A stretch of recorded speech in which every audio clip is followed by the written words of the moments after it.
Kadangi Lietuva atėjo pavasaris, norėdami išbandyti elektromobilius ekstremaliom sąlygom, mes atvykome ten, kur pavasaris ateina vėliau.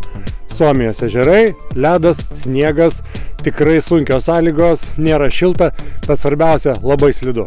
Sniegas tirpsta, naktį užšąla, taigi net paeiti yra sudėtinga. Daugelis sako, na ką, atėjo elektromobiliai, nebeliko tikrų džipų, kuriais galima pasivažinėti per sniegą ir ledą. Iš dalies tai yra tiesa, bet Nissanas pristatė e-Force 4 varančiųjų ratų sistemą, kuri beje naudojama X-Trail'e ir elektromobilyje Nissan Ariya. Tai dabar pabandysim, pasižiūrėsim, kaipgi veikia ta e-Force sistema. Mūsų tikslas išbandyti elektrą. Čia yra elektromobilis Nissan Ariya. Atkeliavęs, aišku, labai pavėlavęs į mūsų rinką, bet vis tiek dar pakankamai naujas. Ir taip pat turime Nissan X-Trail. Pirmiausia, labai trumpai paaiškinsiu, kasgi sieja X-Trail'ą, į kurio baką reikia pilt benziną, ir Ariya, į kurios baką benziną pilt nereikia, nes bako nėra. Pajungi kabelį ir įkrauni bateriją. Ariya yra elektromobilis, bet X-Trail'as yra irgi elektromobilis, tik varomas benzinu, nes jo vidaus degimo variklis tarnauja kaip generatorius. Taigi, visi ratai iš karto gauna elektros impulsą. Kitaip tariant, sukimo momentas yra nuo pat pirmos 100 sekundės dalies. Paspaudė akceleratorių ir ratai sukasi. Svarbiausia, kad protingai reaguoja iškart visi 4 ratai, ką yra daug sunkiau pasiekti, kalbant apie automobilį su vidaus degimo varikliu. Be abejo, galima būtų važiuoti keturračiu.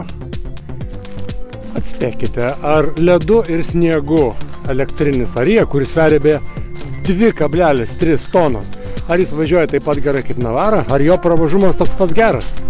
Manau, kad taip ir bus. Na ką, laikas ir man važiuoti, pasižiūrėsim, kaip seksis. Čia galima pamatyti, kaip veikia išmanioji sistema. Vieni ratai kairiai pusė ant ledo, dešiniai ant žvyro ir va, taip gerai paskirstomas sukimo momentas, kad automobilis pajuda į kalną labai ramiai, be jokių prasisukimų.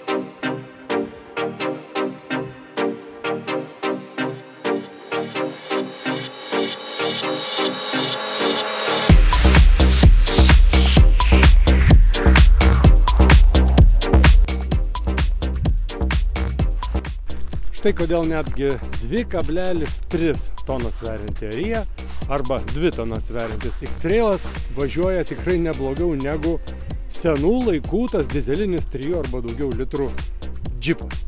Kalbant ir apie elektromobilį, ir apie X-Trail'ą, viskas yra labai paprasta. Yra elektros baterija, kurioje sukaupta energija keliauja į priekinį elektros variklį ir į galinį elektros variklį.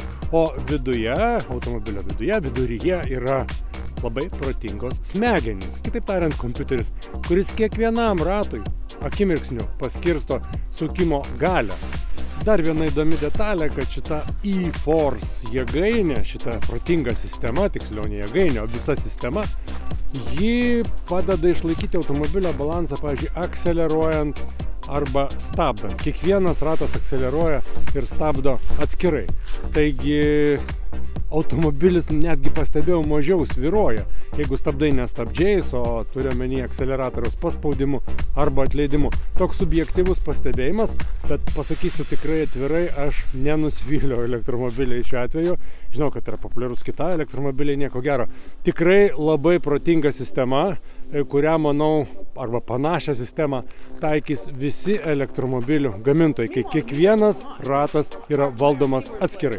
Well, it's true that in Finland we have nice conditions where to drive, where to learn on this icy, snowy road, and we have a lot of gravel roads. But if you compare Sweden and Norway, they have the same type of roads, but still in proportion Finland has many more champions And for me the reason is sisu. So sisu is a Finnish word that describes the Finnish mentality of not giving up. And that's how we won, that's how we fought the Second World War against Russians. We had sisu, and that's what you need in driving as well, sisu, in the way that you never give up, and that's the mentality you need behind the steering wheel. And for me that's one of the reasons why Finns are so good in racing.